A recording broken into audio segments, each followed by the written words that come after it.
రాష్ట్రం అన్ని విధాల సంక్షోభంలో చిక్కుకుపోయింది. ఈరోజు మీరు చూస్తే నాకు అనుభవం ఉంది.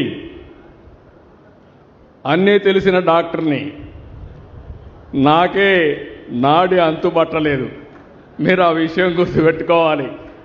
అంటే అన్ని రోగాలతో రాష్ట్రాన్ని ఎక్కడికక్కడ భ్రష్టు పట్టించే పరిస్థితికి వచ్చారు. ఇప్పటికి కూడా మీరు అనుకుంటారు అన్నీ అయిపోతున్నాయని.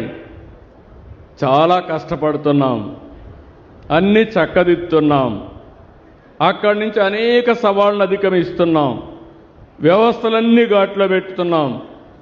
మళ్ళీ మనం వచ్చాం కాబట్టి ప్రపంచంలో అందరికీ నమ్మకం వచ్చింది.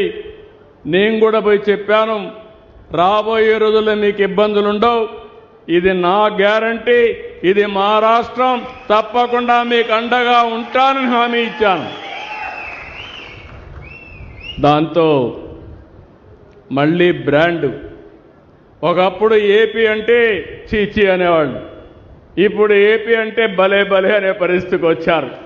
ఇప్పుడే మీరు చూశారు, రిలయన్స్ మొదలుకొని అందరూ క్యూ కట్టే పరిస్థితికి వచ్చారంటే ఒకప్పుడు ఈజ్ ఆఫ్ డూయింగ్ బిజినెస్ అన్నా ఇప్పుడు స్పీడ్ ఆఫ్ డూయింగ్ బిజినెస్ అని